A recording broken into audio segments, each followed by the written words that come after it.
ও, এই কাকটা না সারাক্ষণ ধরে চেঁচিয়ে যাচ্ছে। সত্যি চেঁচিয়ে চেঁচিয়ে যেন কান ঝালাপালা করে দিল। এই হুশ হুশ, যা হ্যাঁ। কিন্তু এত বেলা হয়ে গেল, মহেশ, হরি এদের পাত্তা নেই কেন? কি জানি, বুঝতে পারছি না। ওদের বাবারা মনে হয় জানতে পেরে আটকে রেখেছে। তাড়াতাড়ি পা চালা, না হলে ওরা আবার চলে গেলে ব্যাস আজকের অভিযানটাই মাটি। কিন্তু কোন পুকুরে যাবি? মাধব কাকাদের পুকুরে। কাল আমি দেখেছিলাম পুকুরে বেশ বড় বড় মাছ আছে। আরে ওই তো ওরা এসে গেছে। কি রে, তোরা এত দেরি করলি কেন? আমি ভাবলাম বোধহয় আজ আর আসবি না। আরে না না, আমি তো অনেকক্ষণই বেরিয়েছিলাম, এর জন্যই তো দেরি হয়ে গেল। কে করব? মা ঘুমোলে তবে তো বেরোবো। আর কথা বাড়িয়ে কাজ নেই, তাড়াতাড়ি চ চ, তাড়াতাড়ি ছিপ ফেলে চটপট মাছ ধরি। কিন্তু এখানে যে রোদ, বাবা। আরে না না, এখানে নয়, ওই ওই যে দূরে গাছতলাটা আছে তার নিচে বসবো। চ চ। কিরে তোরা এখানে কি করছিস? না এই এই মানে এই মানে মানে কি মানে? না মানে এই আমরা মাছ ধরতে। আমরা? আমরা কারা? এই আমি আর আমার বন্ধুরা এই তো এইখানেই ছিল। আরে কোথায় গেল সব? একটা ভদ্রলোকের ছেলে চুরি করতে লজ্জা করে না? হারামজাদা, ধরলে তোকে একেবারে। ওরে বাবারে মেরে ফেললে রে। বেটা চোর, পালিয়ে যাবি কোথায়?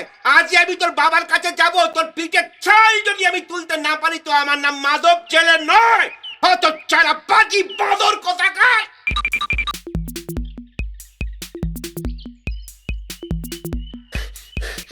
কিরে, তোরা আমায় ফেলে পালিয়ে এলি যে বড়? কি করব জানো না তো, মাধব কাকা কি ভয়ানক লোক। ধরতে পারলে না ওই পুকুরে সব কটাকে পুঁতে রেখে দিত।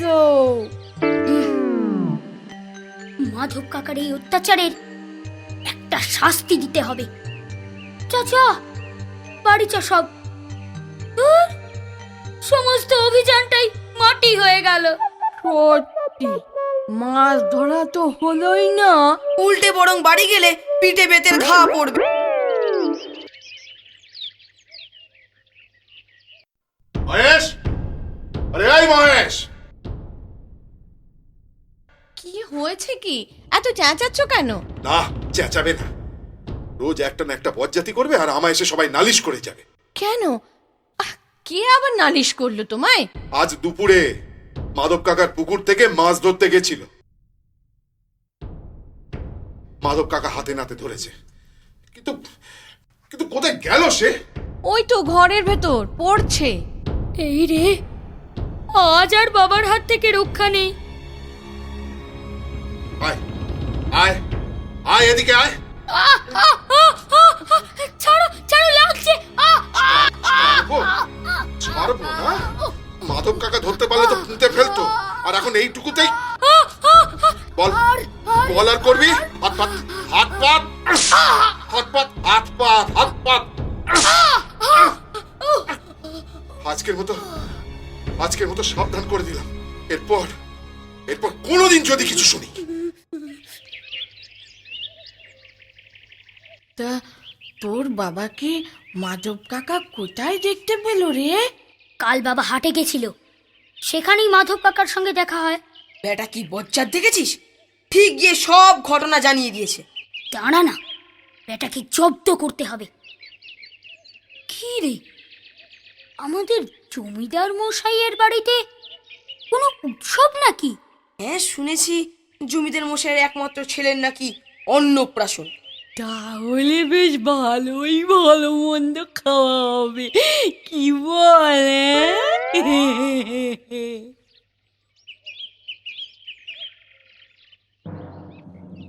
আজ বাদে কাল আমার ছেলের অন্নপ্রাশন, কিন্তু ভালো মাছের জোগাড় না হলে যে অতিথি অভ্যাগতদের সামনে মুখ রক্ষা করা কঠিন হয়ে যাবে হে। সে উপায় আছে হুজুর। কি উপায় শুনি? হুজুর, ওই মাধব জেলের পুকুরে বেশ বড় বড় মাছ আছে, আপনি বরং তাকেই ধরুন। আর তাছাড়া যখন মাধবের খাজনা বাকি, তখন তো সে মাছ দিতে বাধ্য। ঠিক আছে, শোনো তাহলে।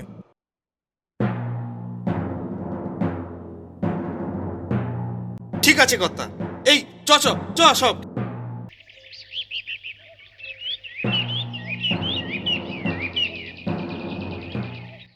এই চ চ, দেখি তো সব কোথায় যাচ্ছে।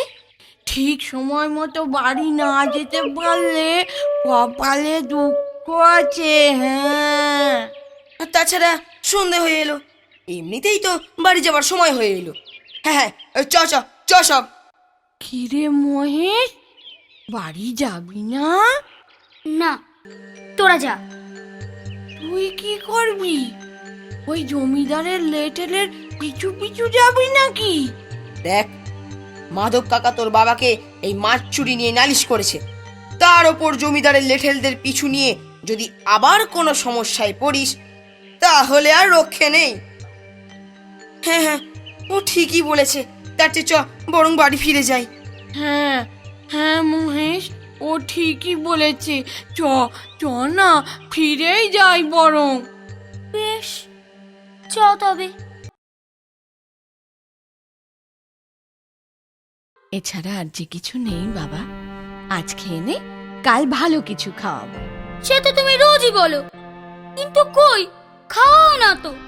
জানিসই তো বাবা আমাদের অবস্থা, ওই চাষের জমিটুকুই একমাত্র ভরসা।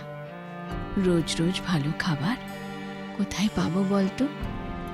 ঠিক আছে, আজ খেয়ে নিচ্ছি, কাল কিন্তু আর এসব খাবো না। ঠিক আছে ঠিক আছে, কাল তোকে একটা নতুন জিনিস রান্না করে খাওয়াবো। ঠিক বলছো? হ্যাঁ রে হ্যাঁ, ঠিক বলছি। কই গো গিন্নি, কোথায় গেলে সব? শিগগিরই বাইরে এসো। আচ্ছা আচ্ছা দাঁড়া। কি হয়েছে গো, অমন করে ডাকছো কেন? আজ হাট থেকে বেশ লাভ হয়েছে গো। মা তাই নাকি? যাক, ভগবান মুখ তুলে তাকিয়েছেন তাহলে। শিবু দত্ত, কে? শিবু দত্ত, ও শিবু দত্ত, বাড়ি আছো নাকি? আরে মাধব কাকা যে, এসো এসো এসো, ভেতরে এসো ভেতরে এসো। এ কি এমন দশা কি করে হলো তোমার? মেয়েটা বড় হয়েছে, বিয়ের জন্য অনেক খরচাপাতি আছে, তাই পুকুরে মাছ চাষ করেছিলাম, কিন্তু আজ জমিদার বাবু লেটেল এসে। আহা, কাঁদছো কেন? কি হয়েছে আগে তাই বলো। পরশু জমিদারের ছেলের অন্নপ্রাশন, তাই আজ তার লোকজন এসে আমায় বলে গেছে যে কালকে ভোরের ভিতর খাজনা দিতে পারি তো ভালো, না হলে তারা কাল বেলায় সমস্ত বড় মাছ পুকুর থেকে তুলে নেবে। খুবই বিচ্ছিরি ব্যাপার। জমিদারের অত্যাচার যেন দিন দিন বেড়েই চলেছে। শোনো শোনো মাধব কাকা, তুমি আজ রাতেই পুকুর থেকে সমস্ত বড় বড় মাছ তুলে নাও, তারপর কাল সকালে হাটে বেচে দিলেই ব্যাস, সমস্ত ঝামেলা থেকে তোমার মুক্তি। ঠিক আছে শিবু দত্ত, তাই বরং করি। ঠিক হয়েছে, বেটার ছেলে বাবাকে দিয়ে আমায় মার খাইয়েছিল না, এখন বোঝো।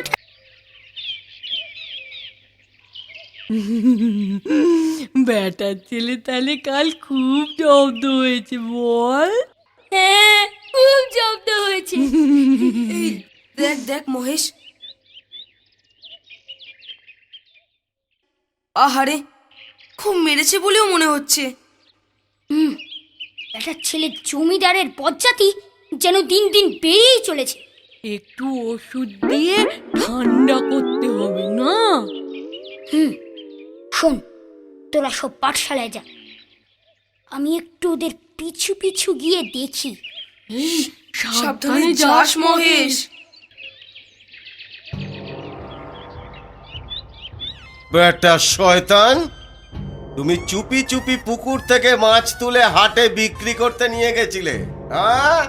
ভেবেছিলে আমি কিচ্ছু বুঝতে পারবো না?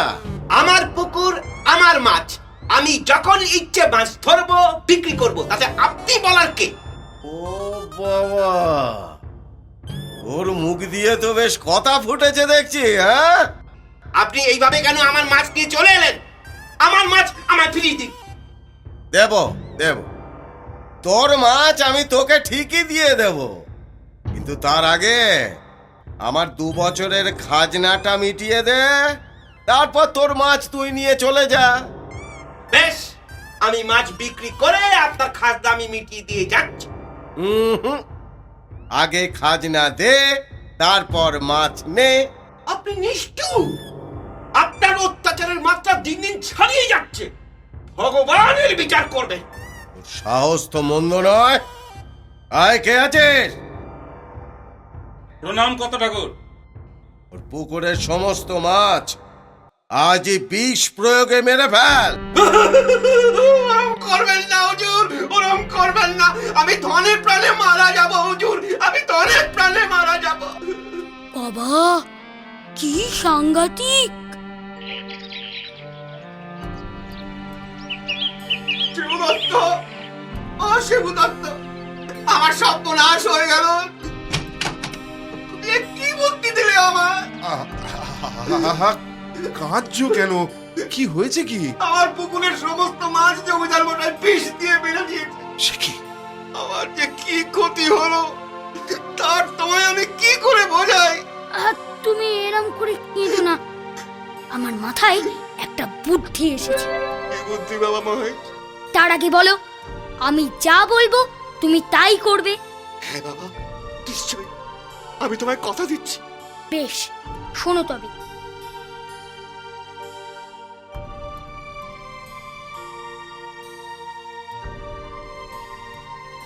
আমি এক্ষুনি গিয়ে সমস্ত ব্যবস্থা করছি। মাধব কাকা, আরে ও মাধব কাকা, মাধব কাকা শুনে যাও। ওহ, কি গন্ধ! হ্যাঁ, সত্যি গন্ধে যেন টেকা যাচ্ছে না। কি পচা গন্ধ! যেন বমি উঠে আসছে। ছি ছি জমিদার মশাই, আপনি আমাদের এরকম অস্বাস্থ্যকর পরিবেশে নিমন্ত্রণ করে খাওয়াবেন? আপনি অর্থমোহে অন্ধ হয়ে গেছেন। ছি ছি ছি ছি ছি! চলো চলো না সব এখান থেকে, চলো। না না না, যাবেন না, যাবেন না, দাঁড়ান দাঁড়ান। আমার মনে হয় কেউ বদমাইশি করে অনুষ্ঠানে বিঘ্ন ঘটাতে চেয়েছে। আমি দেখছি কি করা যায়। প্রণাম হুজুর। কি খবর? মাধব জেলে তার পুকুরের সমস্ত পচা মাছ এখানে এনে ফেলেছে, আর তার গন্ধে কেউ টিকতে পারছে না। ছি ছি জমিদার মশাই, আপনি এক্ষুনি তার ক্ষতিপূরণের ব্যবস্থা করুন, না হলে আমরা এই মুহূর্তে এই অনুষ্ঠান ছেড়ে চলে যাব। না না না, যাবেন না, দাঁড়ান দাঁড়ান, আমি দেখছি কি করা যায়। এই নাও মাধব, এতে 100 স্বর্ণ মুদ্রা আছে। এটা নিয়ে তুমি এই মুহূর্তে তোমার এই পচা মাছ এখান থেকে নিয়ে চলে যাও। নিশ্চয়ই যাব হুজুর, তবে তার আগে আপনার খাজনাটা পরিশোধ করে দিয়ে যাই। এই নিন হুজুর। আজ তুই খুব জোর বেঁচে গেলি মাধব। পরে আবার সুযোগটা পাই, তখন তোকে আমি দেখে নেব। সেই দিনটার জন্য আমিও অপেক্ষা করে থাকবো। এখন তবে আসি, প্রণাম হুজুর। কই রে মহেশ, কোথায় গেলি রে বাবা? মহেশ! আরে মাধব কাকা, কি ব্যাপার? কাল মহেশের বুদ্ধির জন্য আমি 100 স্বর্ণ মুদ্রা লাভ করেছি জমিদারের থেকে, আর সে বেটাও খুব জব্দ হয়েছে। আর তাই মহেশের জন্য এই মাছটা নিয়ে এলাম। খাস, ভালো করে খাস বাবা। হ্যাঁ, সে আর বলতে।